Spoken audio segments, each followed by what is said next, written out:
Bueno, un cordial saludo, apreciados estudiantes. Vamos a dar inicio al tema que nos convoca, que es el pensamiento franciscano. Algunas aclaraciones frente a esta temática. Para entender el pensamiento franciscano, debemos entender el contexto histórico de este tema. Ustedes hicieron una lectura sobre el contexto del siglo XIII y XIV que tiene que ver con, la parte cultural, la parte social y política que conlleva esta época. Bueno, entonces miren, para entender el pensamiento franciscano debemos entender también una de las instituciones más fundamentales en la historia de Occidente, que es la universidad. Primer dato que es importante que ustedes desde ahora conozcan, interpreten e investiguen y profundicen. La universidad es el principal aporte que desarrolla la Edad Media a la cultura del mundo. Estamos hablando de nuestra tradición occidental. Bien, con esta primera, advertencia, voy a explicarles por qué es importante este tema de la universidad para comprender posteriormente la escuela franciscana y los pensadores representantes de este pensamiento. Lo primero que tenemos que decir entonces es que la universidad fue el gran invento de Occidente en la Edad Media. Esta es una afirmación del padre Alfonso Borrero, un experto en universitología aquí en Colombia. Bien, cada pueblo, según la época, traza un perfil de la educación conforme a su visión de la vida y del tipo de ciudadano que quiere formar. Por lo tanto, la universidad surge no de concesiones papales o pontificias, sino de la conciencia moral del pueblo que libremente busca la verdad. Por ello, la universidad es una institución básica de vida social y cultural. En otras palabras, la universidad se convierte en la conciencia de la sociedad. Y esa es la importancia de la universidad. Y miren ustedes cómo el mismo concepto subsiste hasta hoy.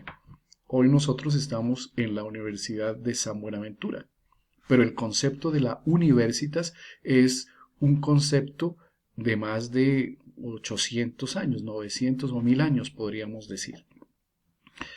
Miren entonces, conciencia moral del pueblo que libremente busca la verdad. La universidad, por lo tanto, es el espacio de búsqueda, de investigación. Universidad que no investigue no es universidad.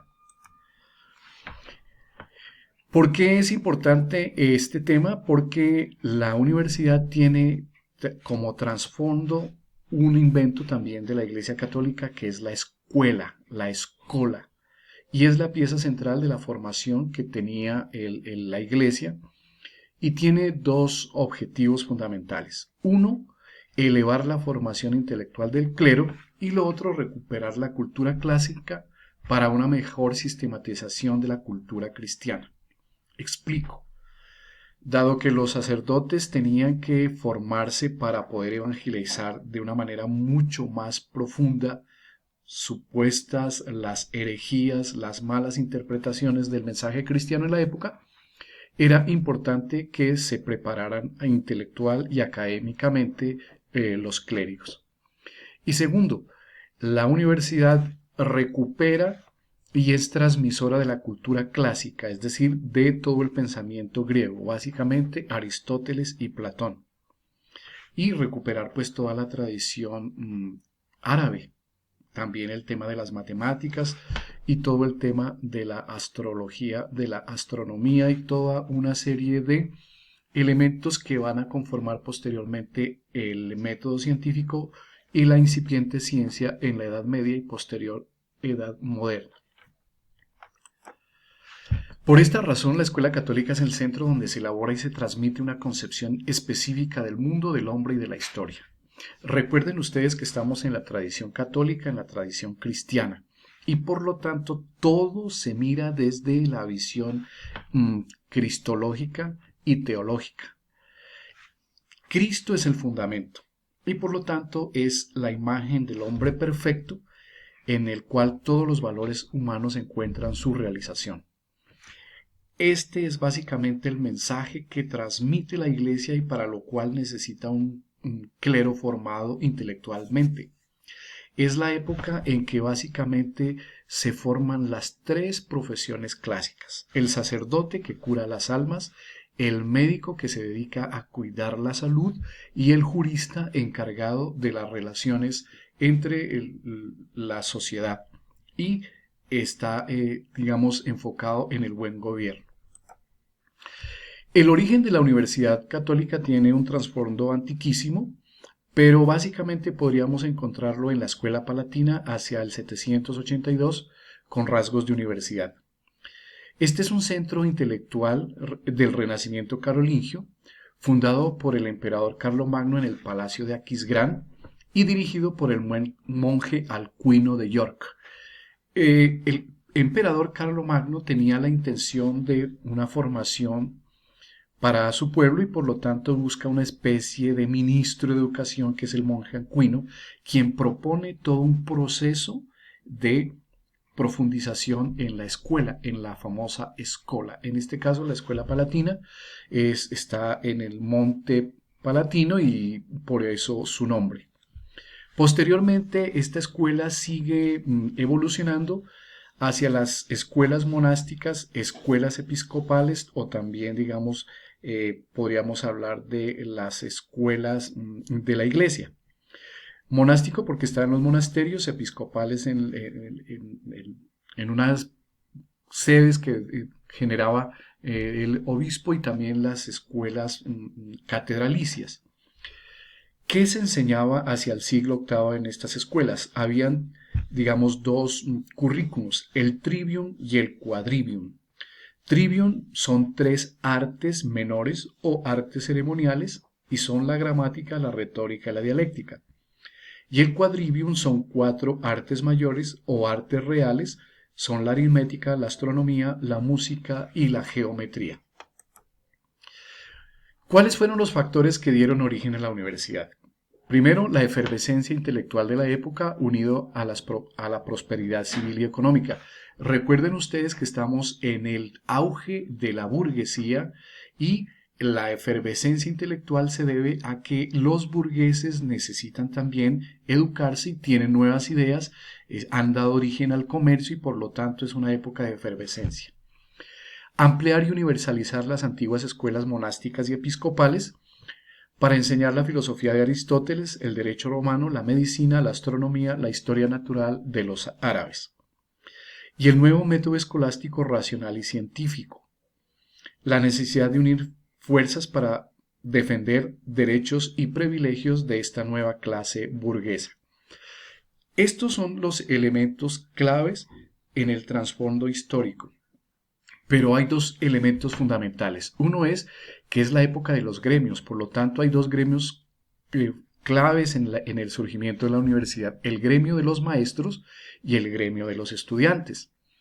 La universidad entonces es el lugar en donde estudiantes y maestros se reúnen para buscar la sabiduría, para buscar la verdad, para investigar su contexto y dar respuestas a las necesidades que también este contexto proponía. Algunos elementos claves en orden cronológico está el estudio general, nacido en Bolonia, y va a ser precisamente allí donde surge la primera universidad. Todo estudiante universitario nunca debe olvidar esta fecha. Año 1088, 12 de junio. Se funda la Universidad de Bolonia en Italia y la universidad surge de la libre y espontánea asociación de maestros y estudiantes exégetas del derecho romano. Entonces, por eso hemos dicho que aunque la universidad, que tiene su origen en la escuela y es un aporte de la Iglesia Católica, la universidad como alma mater universitatum, es el lugar donde se desarrolla el pensamiento de manera libre, sin prejuicios y sin dar, digamos, tiene que responder necesariamente a la Iglesia. La Universidad de Bolonia, por lo tanto, es el alma mater universitatum, es decir, es la madre nutricia de todas las universidades del mundo. A eso se refiere alma mater universitatum.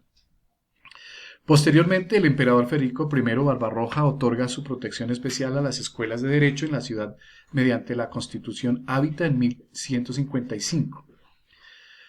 Y en el año 1150 en París sobresale en teología y se funda la Universidad de París. En 1220 en Montpellier sobresale la Escuela de Medicina, se funda la universidad. En 1231 la Universidad de Salerno, famosa por su Escuela de Medicina. En 1166 Oxford y Cambridge en Inglaterra. Y en 1218 Salamanca, en la península ibérica, Salamanca, alma mater de las universidades de América Latina. Cuando empecemos a mirar el origen propio de la Universidad de San Buenaventura, Colombia, tendremos que remontarnos a Salamanca nuevamente como alma mater universitatum de América. ¿Cuál era el método que se utilizaba? Ya vimos digamos, el currículum, el trivium y el quadrivium, y el método era el método escolástico que tenía tres elementos: la lectio, la quaestio y la disputatio. Podríamos decir que la lectio traduce el tema de trabajo, es la lección, es el tema con el cual el profesor inquieta a sus estudiantes. La quaestio tiene que ver con la pregunta, es la pregunta que suscita el tema, y la disputatio que tiene que ver con, de alguna manera, la discusión sobre las temáticas que se han estudiado. En cuanto a la universidad y la orden de frailes menores, pudiésemos decir que la orden reconoció la necesidad de capacitar también para realizar la obra evangelizadora, coherente con la transformación de la sociedad. Era un mundo urbano, burgués, científico. Por eso el ingreso de clérigos y universitarios genera una crisis frente al ideal de simpleza de San Francisco. Es decir, aquí no se trata de frailes que se hacen universitarios, sino más bien universitarios intelectuales que se van a hacer frailes franciscanos. Entre la pléyade de frailes importantes de la época está Elías de Cortona, que era un arquitecto; Tomás de Celano, que es un escritor, es famoso porque es el biógrafo oficial de San Francisco; Cesario de Spira; Juan Parenti, que es doctor en la Facultad de Derecho; Jaimón de Faversham, maestro de la Universidad de París; Crescencio de Jesi, que es médico y general de la Orden de Frailes Menores; Alejandro de Jales, maestro de la Universidad de París; Juan Peckham, regente de la Universidad de Oxford; y San Buenaventura, que es el universitario que se hace fraile, muy famoso en la Universidad de París, en la Universidad de Bolonia también. Estos son los elementos básicos para la comprensión del texto que ustedes hicieron sobre la escuela franciscana. ¿Qué podríamos decir de ello? Bueno, que hay muchos elementos que es importante que tengamos en cuenta para la comprensión del pensamiento franciscano. Entonces, aquí hay algunos de los pensadores, pero ustedes pueden profundizar en Duns Scoto, en Guillermo de Ockham y pues en el maestro San Buenaventura. Son famosos porque son académicos, y de ahí la importancia de nuestra universidad, porque como trasfondo tiene, digamos, esta historia tan profunda de intelectuales que, a pesar de su vida sencilla como religiosos franciscanos, también hicieron ciencia, filosofía, teología, derecho y sobre todo, digamos, un pensamiento nuevo que dio respuesta a las inquietudes propias de su época. Para terminar, entonces, de acuerdo con la lectura, ustedes van a responder las siguientes cuestiones o preguntas. Primera, ¿cuál es el problema entre fe y razón y cómo se soluciona? Segunda, ¿por qué son importantes los gremios de estudiantes y maestros? Van a explicar cada uno de ellos. Tercero, ¿en qué consiste el problema entre agustinismo y aristotelismo? Y cuarta, ¿por qué se caracterizaron cada uno de los maestros franciscanos? Bueno, este es el abreboca al tema. Posteriormente vamos a analizar la lectura que ustedes realizaron. Vamos a reunirnos en grupos de trabajo para poder dar respuesta a estas inquietudes. Recuerden que esta historia continúa, por lo tanto, seguiremos reflexionando en torno a esta temática tan importante. Muchas gracias.